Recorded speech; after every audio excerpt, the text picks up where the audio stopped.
अब यहाँ पर कहते हैं कि जिस अविद्या के कारण आत्मा में विरुद्ध धर्मों का आरोप होता है, ऐसी उस अविद्या को स्वतंत्र तो नहीं कहा जा सकता। वो चेतन से भिन्न, उसका कोई दूसरा आशय नहीं है। और चेतन कैसा है? परमात्मा विद्या स्वरूप होने के कारण चेतन जो आत्मा है विद्या स्वरूप होने के कारण उस चिदात्मा को अविद्या का आश्रय माना जाए तो कैसे व्याघात दोष आएगा। इस हेतु से यहाँ पर पूर्व पक्षी प्रश्न करता है कि अविद्या सा अविद्या कस्य इति, भाई अविद्या किस में है, किसकी है। सा अविद्या कस्य इति, भाई अविद्या किसकी है। क्योंकि अविद्या को स्वतंत्र नहीं मान सकते, वो चेतन से भिन्न, उसका कोई दूसरा आश्रय है नहीं है। और आत्मा तो कैसे विद्या स्वरूप है। जब विद्या स्वरूप यदि उसको आश्रय मानेंगे, विद्या स्वरूप आत्मा को, आत्मा का आश्रय, आत्मा को आश्रय मानेंगे किसको? अविद्या का, तो व्याघात दोष आएगा। जबकि वह तो आत्मा तो चेतन स्वरूप है, ज्ञान स्वरूप है। इसलिए भाई अविद्या किसकी है, किसमें रहती है, ये प्रश्न बनता है। तो इसके विषय में हम पूछते हैं सा अविद्या सेति। तो सिद्धांति ने पूर्व पक्षी की वाणी को सुन करके कहता है यस्य दृश्यते तस्यैव। आश्रय मात्र के विषय में पूछते हो अथवा तद विशेषो वा। आप पूर्व पक्षी अविद्या के आश्रय मात्र के विषय में पूछते हो अथवा कोई विशेष। प्रथम में तो प्रश्न का ही अनवकाश है, इसको लेकर कहते हैं जिसमें अविद्या देखी जाती है उसी की वह अविद्या है। अविद्या दृश्य है अथवा अदृश्य। अविद्या दृश्य है अथवा अदृश्य। दृश्यत्व दृश्यत्व मान लेने पर तो वह पारतंत्र हो जाती है, पराधीन हो जाती है। तो किंचित निष्ठत्वेन, किसी न किसी के आश्रय करके रहेगी। तद दृष्टि का, दृष्ट होने से न आश्रय मात्र पृष्ठव्यम, इसलिए कहता है आश्रय मात्र ही अकेले नहीं क्या पूछना है, तो आश्रय मात्र ही तो पृष्ठव्य नहीं है। अदृश्यत्व अथवा अदृश्यत्व मानेंगे तो अप्रकाशित होने से उसकी सिद्धि ही नहीं होगी।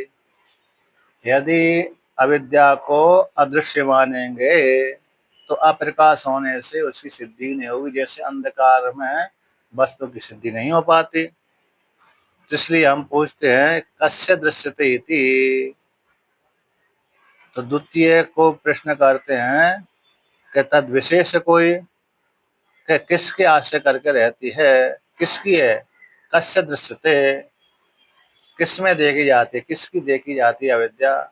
तो अत्र उच्यते, सिद्धांति इस विषय में कहता है अविद्या का दृश्यमान होने से आश्रय विशेष आत्मा का भी स्व अनुभव सिद्ध होने से प्रश्न का भी निरवकाश है।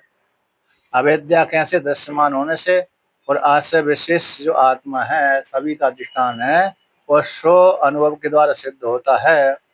इसलिए ये प्रश्न ही उत्पन्न नहीं होता कि अत्र उच्यते अविद्या किसकी है, अविद्या कस्य दृष्टि, किसने देखी, अविद्या को किसने देखा, किसने जाना, किसकी है। ये जो प्रश्न है ये उत्पन्न नहीं होता, निरर्थक है। तो पूर्व पक्षी प्रश्न करता है कथम, किस प्रकार से। हमारा प्रश्न अनर्थक है।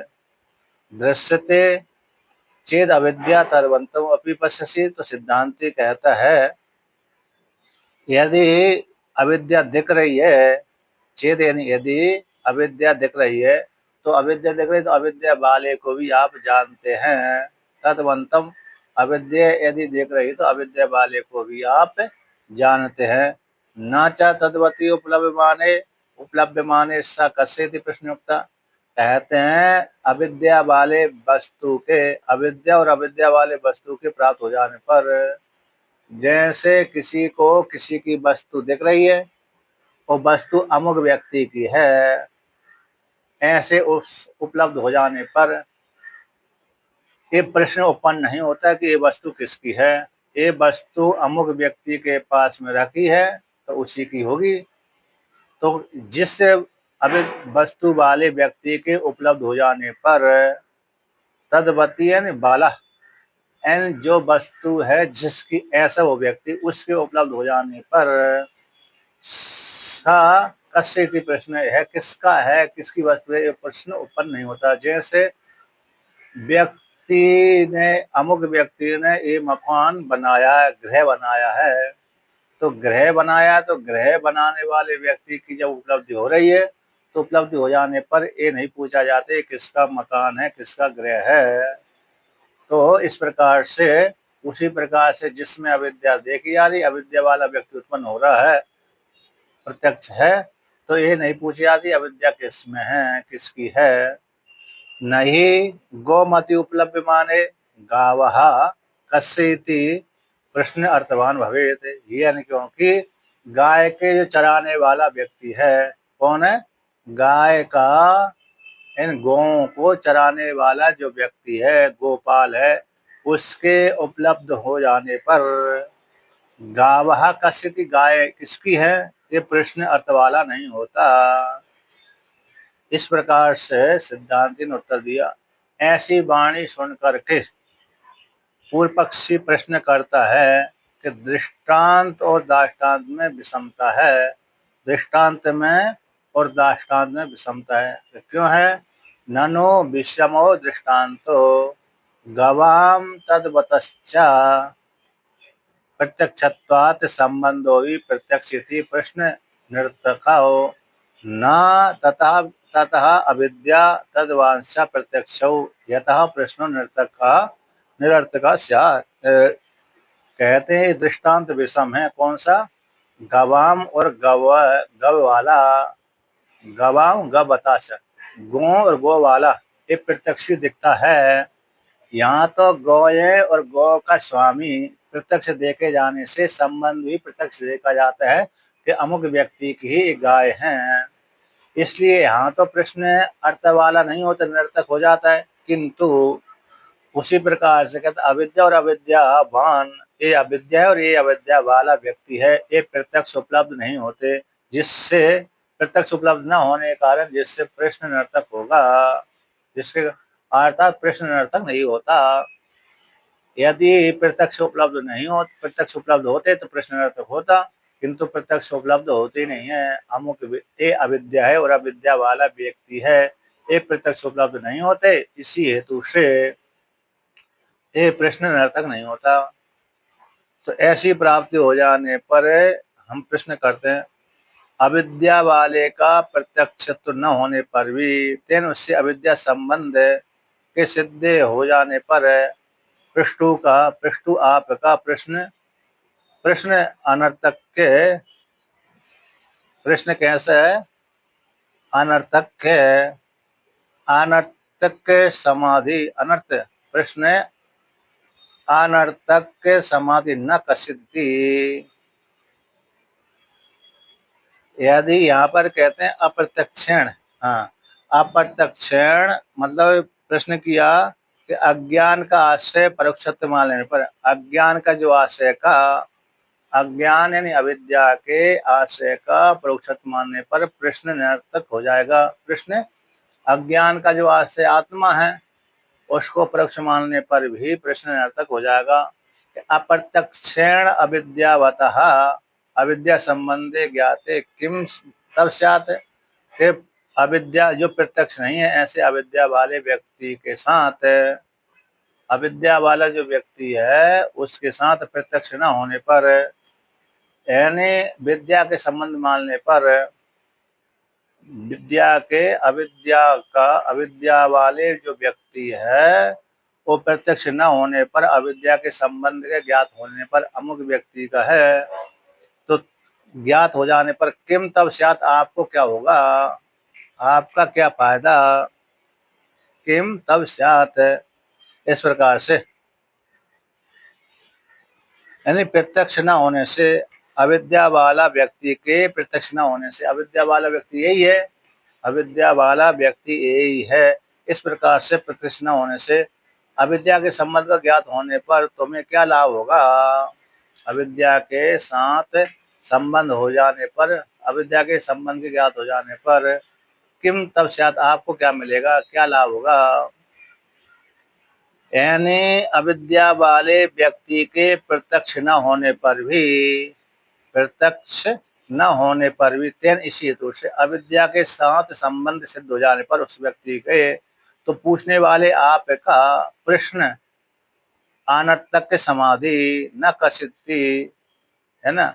आप पूछने वाले के लिए कोई अर्थवान समाधान नहीं होगा। प्रश्न का अर्थ समाधि न कसित, यानी आपका अरे जो प्रश्न है, तब आपको प्रश्न अर्थ, प्रश्न कहते हैं प्रश्न अर्थ वाला सार्थक नहीं होगा। प्रश्न अनर्थक समाधि, अनर्थ रूप की प्राप्ति हो जाएगी। न कश्चित, है ना। प्रश्न कैसे? तब आपका जो प्रश्न अनर्थक, समाधि न कश्चित, समाधान नहीं होगा। इस प्रकार से अर्थात संबंध जो आप अविद्या वाले व्यक्ति अप्रत्यक्ष न होने पर भी नहीं है, इसी हेतु से अविद्या के साथ संबंध सिद्ध हो जाने पर भी आप पूछने वाले का प्रश्न कैसे अर्थ वाला नहीं होगा। न कश्य समाधि, कोई समाधान नहीं है, कोई कैसे। तो इसलिए तो फिर क्या हो गया कि अबुद्धे परिसंधि, कहते अबुद्धे पर अभिसंधि संकते, न जान करके दूसरे के साथ संधि को शंका करते हैं। क्या होता है? यदि अप्रत्यक्ष रूप से अविद्या वाले के साथ विद्या के संबंध के ज्ञात हो जाने पर आपको क्या होगा? ऐसी प्राप्ति हो जाने पर, है ना, आपको क्या मिलेगा?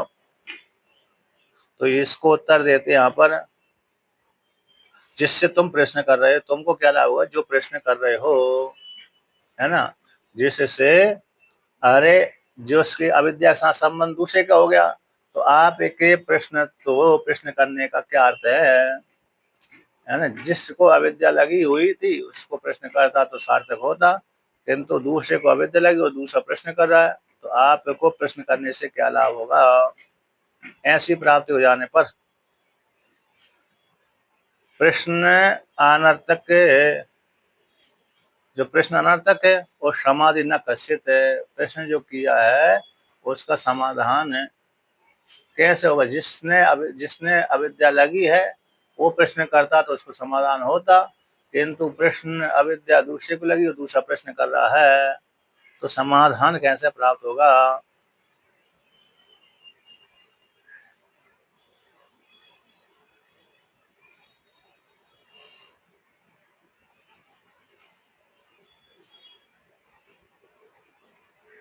अब आगे कहते हैं कि अविद्या, तो क्या लाभ होगा?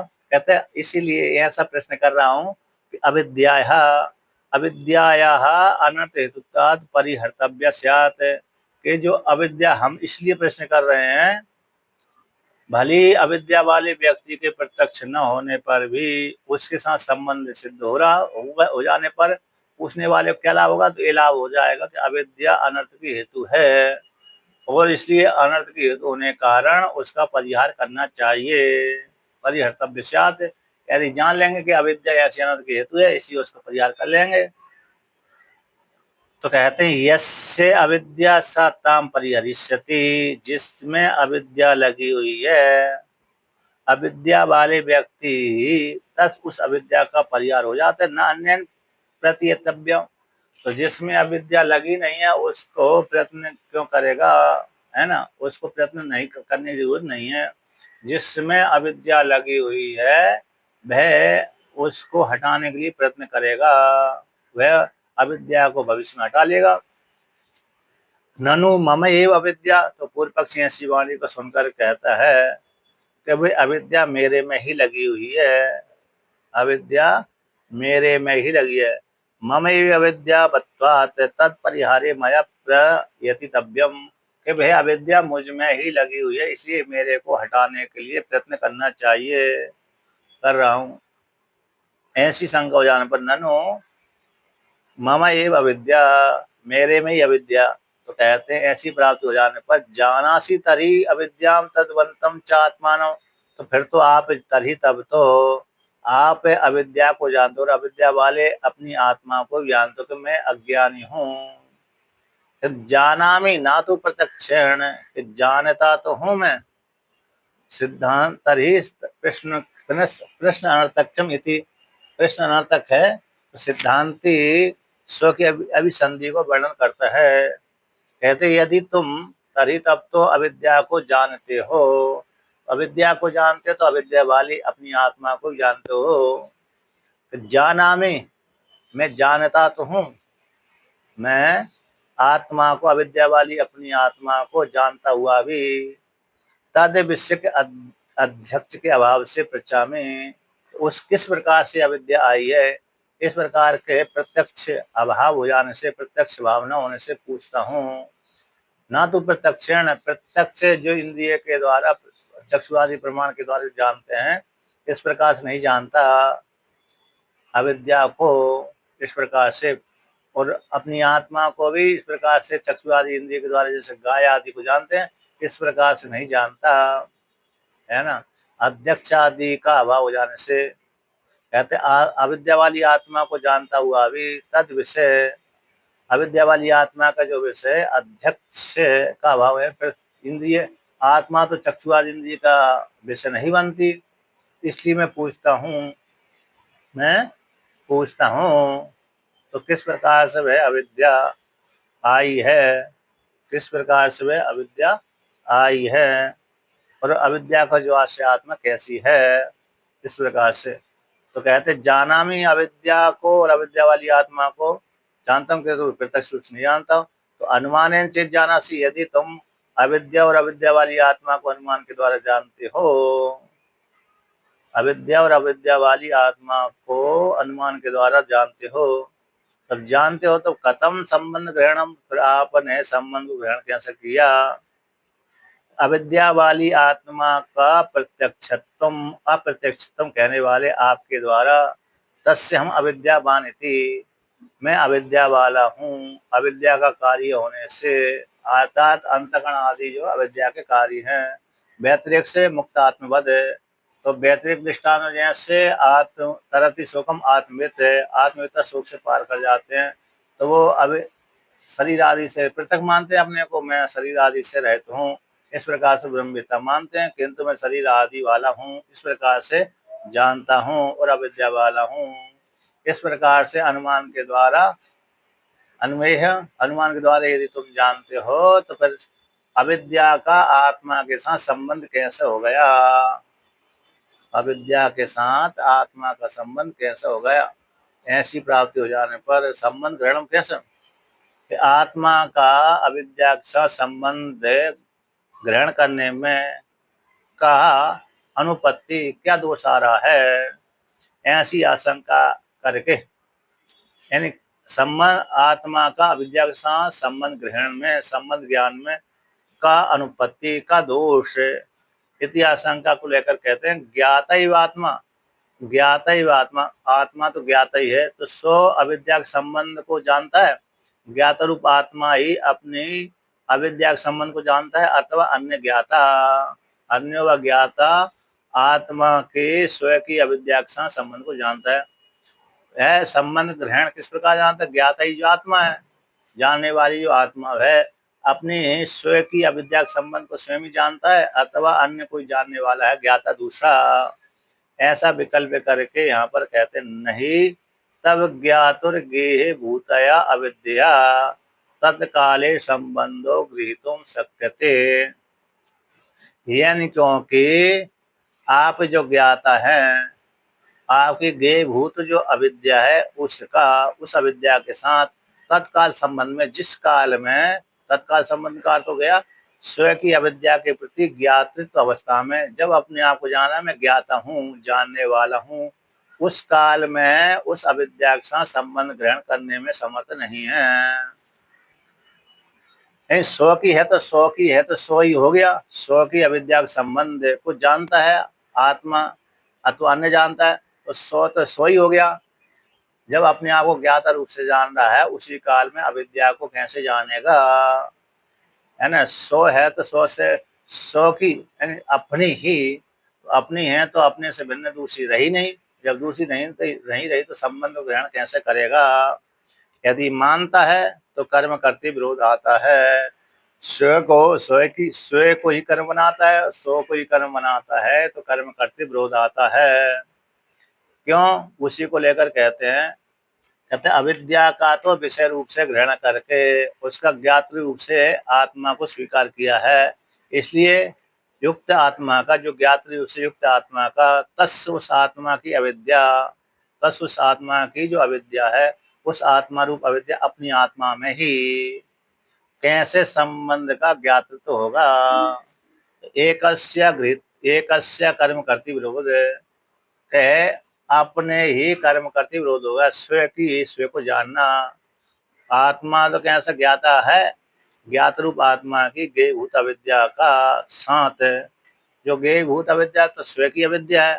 तो स्वयं की अविद्या है तो तत्काल में, जिस काल में ज्ञाता बन रहा है, उसी काल में उस अविद्या जो स्वयं की भूत अविद्या, उसके साथ संबंध ग्रहण कैसे होगा?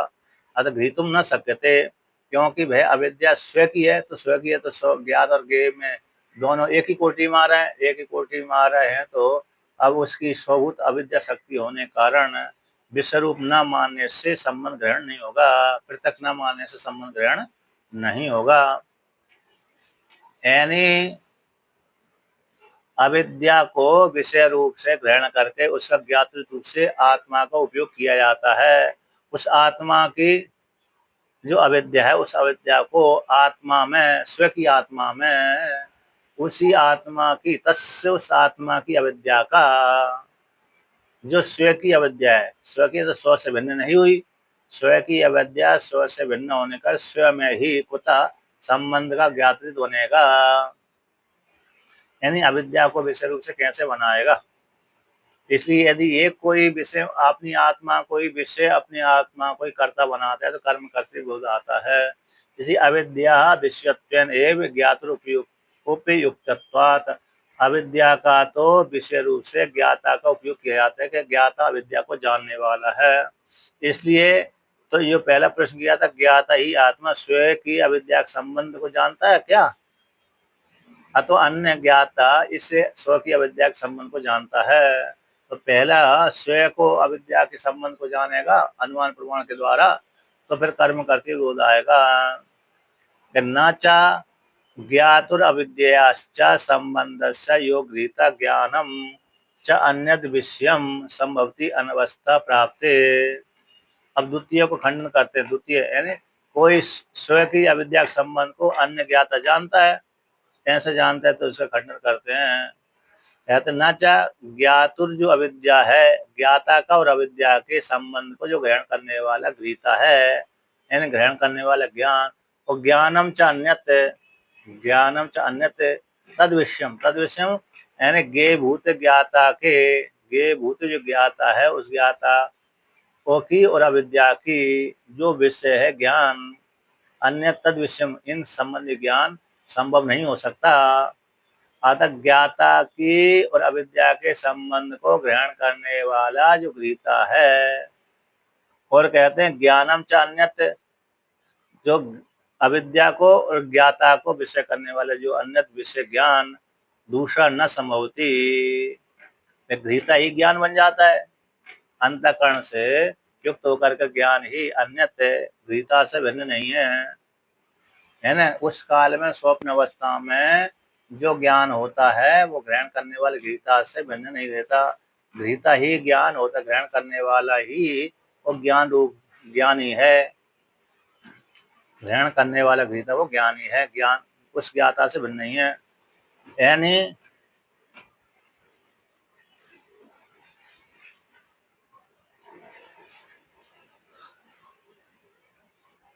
यहाँ पर वर्णन किया है ज्ञाता और अविद्या के संबंध का जो गृहीता है, ज्ञान ज्ञाता और अविद्या के संबंध का गृहीता, जो है वो ज्ञान से भिन्न नहीं है। क्या नहीं है? ज्ञान से भिन्न नहीं है।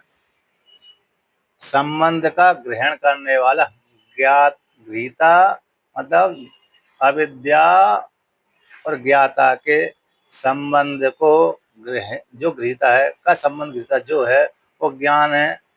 वो ज्ञान उससे भिन्न नहीं, गीता से ज्ञान भिन्न नहीं है। यदि ज्ञान भिन्न हो तो अनवस्था दोष की प्राप्ति आएगी।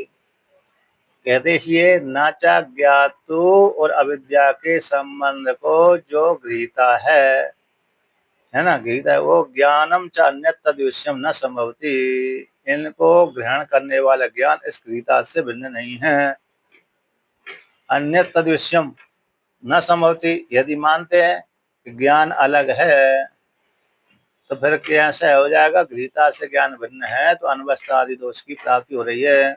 अतः जो गृहीता है स न संभवती, जो ग्रहण करने वाला है सब गृहीता न संभवती, है ना। संबंध को ग्रहण करने वाला तो ज्ञाता के और अविद्या के, ज्ञाता अलग हो गया, अविद्या अलग, इसके संबंध ग्रहण करने वाला गृहीता था वो ज्ञान से गृहीता है। जो गृहीता है वह ज्ञान, और अन्य जो ज्ञान हो रहा है वह ज्ञान, अन्य जो ज्ञान है वह उस गृहीता से भिन्न नहीं है। यदि मानते हैं ज्ञान गृहीता से भिन्न है, क्योंकि ज्ञाता तो अलग है और अविद्या अलग, उसका दोनों ज्ञान, ग्रहण करने वाला गृहीता और ज्ञान ग्रहण करने वाले गृहीता रूप जो ज्ञान है वो ज्ञान है, ज्ञान उस गृहीता से भिन्न नहीं है। यदि मानते हैं अनवस्था आदि दोष की प्राप्ति हो रही है,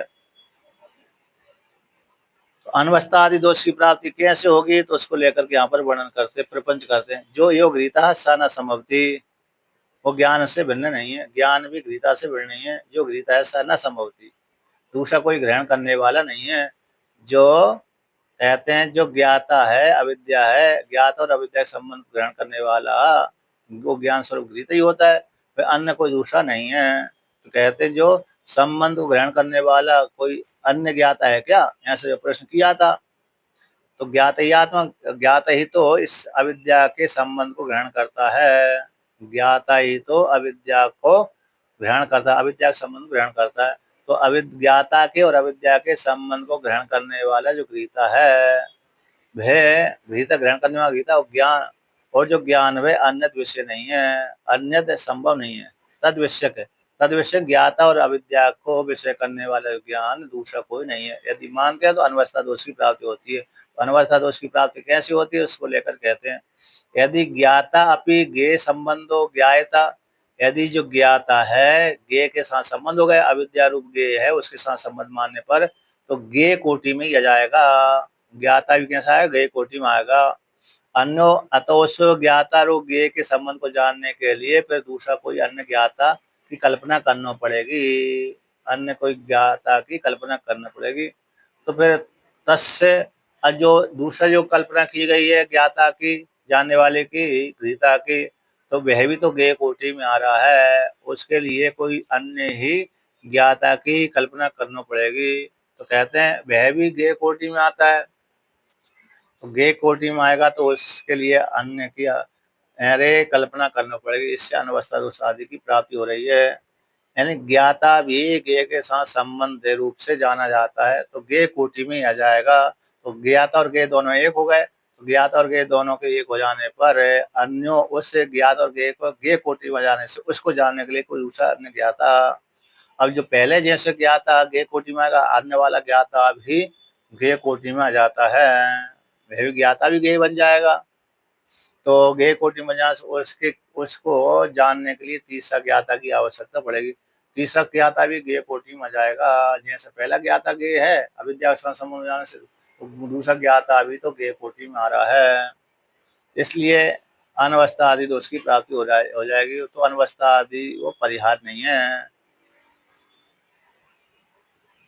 आत्मा का स्व और परज्ञ, स्व पर ज्ञेयत्व योगात, यहाँ पर कहते हैं आत्मा का, आत्मना स्व पर ज्ञेयत्व योग न होते, स्व के द्वारा और परत्व के द्वारा ज्ञेय न होने से तस्मिन् आत्मा में अविद्या संबंध का अप्रामाणिकत्वात्, आत्मा स्व के द्वारा नहीं जानी जाती और अपरोक्ष साक्षात्कार तो होता है, विषय रूप से नहीं जानी जाती और पर के द्वारा भी ज्ञेय नहीं होती। इसलिए उस आत्मा में अविद्या के साथ संबंध होता है, अप्रमाणिकत्व है और नित्य अनुभव गम्यत्व स्थिति है। आत्मा नित्य अनुगम अनुभव गम्यत्व स्थित है और आत्मा नित्य अनुभव गम्य है, यानी प्रत्यक्ष रूप आदि प्रत्यक्ष प्रमाण आदि के द्वारा वह आत्मा जानी नहीं जाती, विषय रूप से नहीं जानी जाती।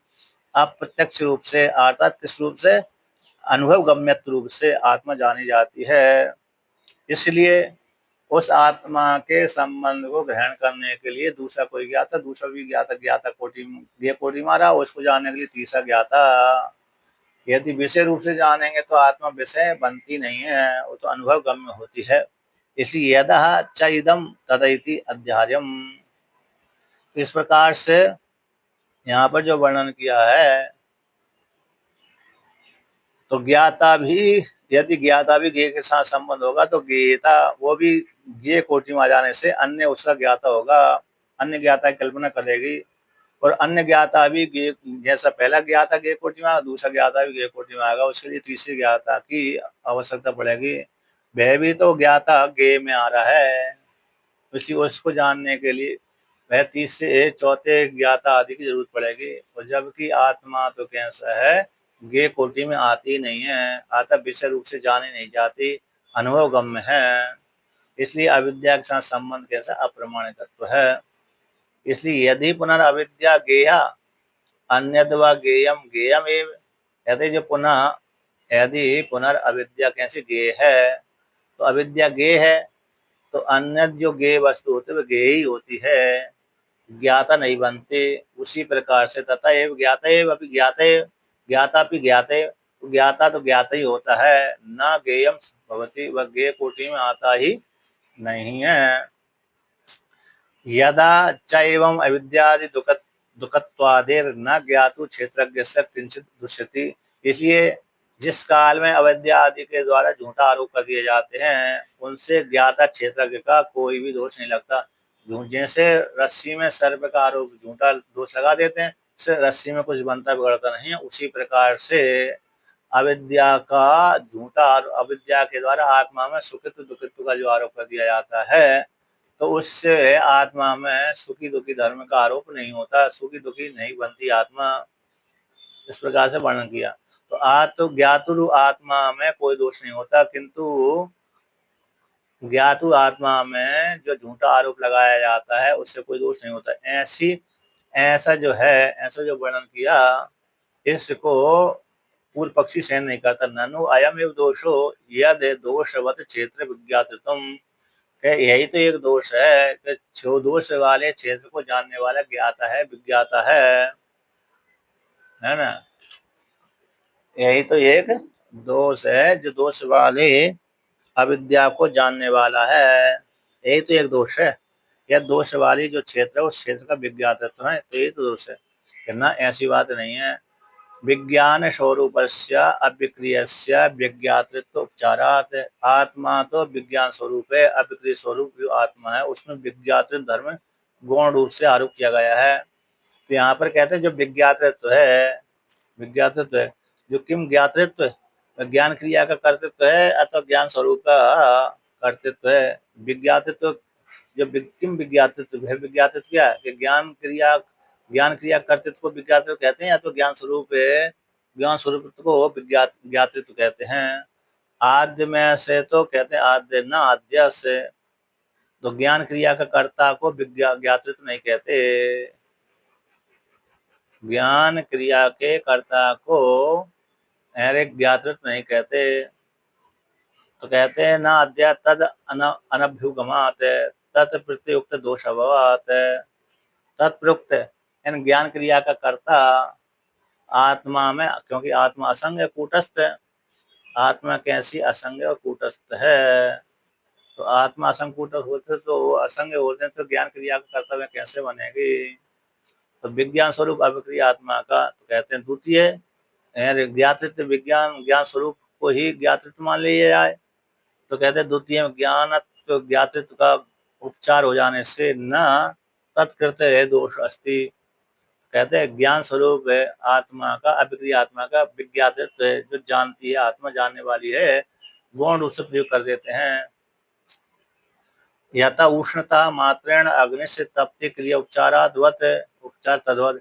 ऐसे अग्नि उष्ण होती है, हमेशा उष्ण स्वभाव वाली है उसमें, लेकिन उष्ण स्वभाव वाली अग्नि होने पर भी उसमें तपती क्रिया का उपचार कर दिया जाता है कि आग जलाती है। आग कैसी है? गर्म कर रही है, आग गर्म कर रही है, आग जला रही है, इस प्रकार से गौण रूप से प्रयोग कर, जबकि आग तो कैसी गर्म गर्म ही होती है। उसी प्रकार से आत्मा तो ज्ञान स्वरूप है, लेकिन ज्ञान क्रिया करता उपाधि को लेकर के बोल दिया जाता है। अंतःकरण बुद्धि को, ज्ञान इंद्रिय को लेकर के ज्ञान, आत्मा ज्ञान कर रही है, इस प्रकार से ज्ञान ऐसा आरोप कर दिया जाता है। आत्मा जानती है, जानने वाली है। यथा जिस प्रकार से अत्र यहाँ पर भगवान ने कहा, अत्र भगवतः क्रिया कारक फलात्म आत्मत्व अभाव आत्मनि स्वतः दर्शितो अविद्या अध्यारोपिता, अविद्या अध्यारोपितेर एव क्रिया कारक आदि आत्मनि उपचर्यते। जैसे यहाँ पर भगवान ने इस प्रसंग में 13वें अध्याय तक भगवान ने क्रिया है, कारक है, फलात्मत्व, फल स्वरूपात्मक का अभाव आत्मा में दिखलाया है, स्वतः ही दिखलाया है। अर्थात आत्मा में न क्रिया है, न कारकपन है, न फलात्मक है, न क्रिया स्वरूप वाली आत्मा है, क्रिया स्वरूप वाली आत्मा नहीं है, कारक स्वरूप वाली आत्मा नहीं, फल स्वरूप वाली आत्मा नहीं है। अतः क्रिया कारक फल ये तीनों आत्मा में नहीं होते, लेकिन क्रिया कारक फल का झूठा ही अविद्या के द्वारा आरोपित हो जाते हैं। तो इसलिए क्रिया कारक फल आदि, क्रिया कारक आदि जो फल आदि, क्रिया कारक फल आदि को आत्मा में गौण रूप से प्रयोग कर देते हैं। आत्मा क्रिया करने वाली है, कारक है ना, आत्मा में क्रिया हो रही है, आत्मा में, आत्मा करने वाली है, आत्मा फल को भोगने वाली है, एक गौण रूप से उपयोग कर देते हैं। तथा उसी प्रकार से, लेकिन आत्मा में स्वतः नहीं है, अविद्या को लेकर आरोप कर दिया जाता है। तो तथा उसी प्रकार से तत्र तत्र वहां पर दिखलाया था भगवान ने, कयेनम वेति हंतारम, जो कोई भी साधक इस आत्मा को हनन क्रिया करता और हनन क्रिया कर्म मानता है, दोनों नहीं जानते। प्रकृति क्रियमाणानि गुण ही कर्माणि सर्वसा, के प्रकृति से जन्य जो कर्म इंद्रिय, ज्ञान इंद्रिय, अंतःकरण है, उनके द्वारा किए गए कर्म, सारे कर्म तो इंद्रियों के द्वारा किए जाते हैं। प्रकृति से जन्य जो इंद्रिय आदि हैं, उन उन जो गुण हैं, उन्हीं गुणों के द्वारा सभी कर्म किए जाते हैं। ना आदत्य कश्चित पापम, के आत्मा ना तो पाप लेती है, ना पुण्य लेती है। अर्थात ईश्वर जो आत्मा है, ना अपने भक्तों को पूर्ण पाप नहीं लेती, ना पुण्य लेती, ना पाप लेती। इत्यादि प्रकरणेषु दर्शिता, इत्यादि प्रकरणों में भगवान ने दिखलाया है कि आत्मा क्रिया कारक फल से रहित है। तो तथा ये व्याख्यातम असमय, उसी प्रकार से हमने व्याख्यान किया है। उत्तरेषु च प्रकरणेषु दर्शिष्याम, के उत्तर प्रकरणों में भगवान दिखलाएंगे कि आत्मा क्रिया कारक फल से रहित है। हंता तरी आत्मा ने क्रिया कारक फलात्मतायाः स्वतो अभावे अविद्या च अध्यारोपितत्वे कर्मणि अविद्वत् कर्तव्यानि एव न विदुषामिति प्राप्तम्। हंता तरी तो आत्मा में जो क्रिया कारक फलात्मता रूप से स्वभाव से अभाव होने पर भी अविद्या के द्वारा जो अध्यारोपित हो गया है, अविद्या के द्वारा आत्मा क्रिया है, कारक फल वाली है, ऐसे जो आरोप करते रहने पर जो कर्माणि हैं, वो अज्ञानी को विषय करने वाले होते हैं, अज्ञानी को ही ये कर्म प्राप्त होते हैं, न ज्ञानी न विदुषामिति प्राप्तम, विद्वान को ये प्राप्त नहीं होते। अविद्या के द्वारा आत्मा में क्रिया कारक फल आदि के जो आरोप करते हैं, वो अज्ञानी को विषय करने वाले होते हैं। अज्ञानी ही के लिए कर्म है, ज्ञानी के लिए नहीं है। इस प्रकार से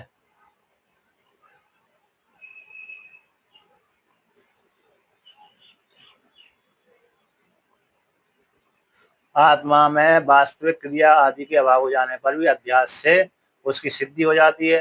तो उसकी सिद्धि हो जाने पर कर्मकांड का अज्ञानी को अधिकार है, कर्मकांड का अविद्वद अधिकारित्व प्राप्ति हो जाने पर, यानी कर्मकांड किसको? अज्ञानी में अधिकारित्व प्राप्ति हो जाने पर विद्वान एजेता, विद्वान क्या करे? यजन करे, ज्ञातवा जानकर कर्म आरंभ करे, इत्यादि शास्त्र के साथ विरोध हो रहा है। तो ऐसी शंका करके ना, अंततरी आत्मा में क्रिया काला का अधिफलात्मा का स्वतः भाव स्वतः अभाव हो जाने पर अविद्या के द्वारा जो आरोपित कर दिए जाते हैं आत्मा क्रियाकारक फल वाली है, तो ये ऐसे उन कर देने से जो कर्म है वो अज्ञानी को ही अज्ञानी को विषय करने वाले होते हैं। अविद्वत कर्तव्यानि कर्माणि, अज्ञानी को ही वो कर्म कर्तव्य रूप से प्राप्त होते हैं, न विदुषामिति, तो विद्वान को नहीं होते, क्योंकि विद्वान ने तो क्रियाकारक फल आदि का त्याग कर दिया अविद्या के द्वारा। विद्या के द्वारा त्याग हो जाने से, विद्या के द्वारा अविद्या का नाश हो जाने से, तो विद्या अविद्या के जो कार्य क्रियाकारक फल थे वो भी समाप्त हो जाते हैं। निमित्त अपाय नैमित्तिकस्य अपि अपाय, निमित्त के हट जाने पर नैमित्तिक भी हट जाता है। प्रीति सत्यम एवं प्राप्त, इस प्रकार से ठीक ही है, ठीक अज्ञानी को कर्म प्राप्त होते हैं, ज्ञानी को नहीं। एतदेव च, इसी को कहते हैं नहीं देवता सक्यम इति अत्र दृश्यश्यामा, कहे जो कोई भी जिसने शरीर को धारण किया है, ऐसे शरीर को धारण करने वाला व्यक्ति कर्म आदि को त्याग नहीं कर सकता। जिसने शरीर को धारण कर शरीर को आत्मा आत्मा मानता है, ऐसे व्यक्ति कर्म को त्याग नहीं कर सकता। तो सर्वशास्त्र अर्थ उपसंहार प्रकरण के संपूर्ण शास्त्रों के अर्थ के उपसंहार प्रकरण में 18वें अध्याय में, जब संपूर्ण शास्त्र सर्वशास्त्र के अर्थ संपूर्ण शास्त्र का जो विषय है, उस विषय के उपसंहार प्रकरण में, है ना, तो विषय के उपसंहार प्रकरण में समासेन एव कौन्ते निष्ठा ज्ञान से या परा इति अत्र विशेषतः दर्शिष्यामः, संक्षेप से हे कौन्ते, ज्ञान की जो परागति है, परनिष्ठा है, यानी ज्ञान की प्राप्ति इस प्रकार के साधनों से, ध्यान से, उपासना से प्राप्त होती है। ज्ञान की प्राप्ति, ज्ञान की निष्ठा, ज्ञान की जो परनिष्ठा है आत्मा ब्रह्म की प्राप्ति इस प्रकार के करने से, सेवन करने से प्राप्त हो जाएगी। मैं तुमको संक्षेप से कहता हूँ। इस प्रकार सेवन करने से साधक को परागति की प्राप्ति हो जाती है, कर्मों से लिपायमान नहीं होता, है ना, कर्मों से लिपायमान नहीं होता। इस प्रकार से वैराग से युक्त होकर के, निष्काम वैराग से युक्त होकर के, त्याग पूर्वक वैराग की भावना बढ़ाते हुए वेदांत का चिंतन करने से आत्म तत्व की प्राप्ति हो जाती है। तो इस प्रकार ज्ञान की जो पराकाष्ठा है, ज्ञान की जो परा या परानिष्ठा, परागति, वो इसको मैं संक्षेप से कहता हूँ, सावधान होकर के सुनो। इत्यादि विशेष रूप से यहाँ पर भगवान इस श्लोक में दिखलाएंगे। अलम यह बहु प्रपंचैन इति उपसंहृते, पर्याप्त है, अलमिन पर्याप्तम, कि जीव ब्रह्म का एकत्व स्वीकार करने में न किंचित अवध्यम, जीव और ब्रह्म के एकत्व स्वीकार करने में कोई दोष नहीं है। जिस प्रकार से यहाँ पर प्रपंच किया बहुत है, इति उपसंहृति, इस बहु प्रपंच के द्वारा अब यहाँ पर उपसंहार करते हैं। क्या करते हैं? अलम पर्याप्तम यह, इस प्रकरण में यहाँ पर प्रपंच रूप से जो प्रपंच किया है, बहुत प्रपंच करने से अब आवश्यकता नहीं है, अब उसका उपसंहार करते हैं जो दिखलाया गया था।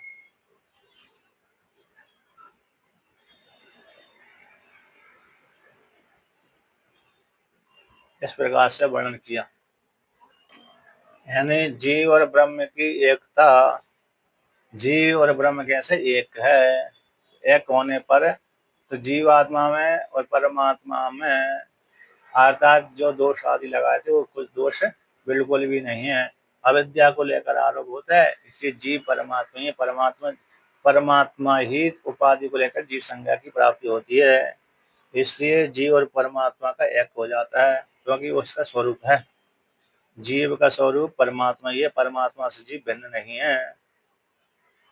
तो इसलिए जीव और परमात्मा को एक स्वीकार करने में कोई दोष नहीं है। इस प्रकार से वर्णन किया।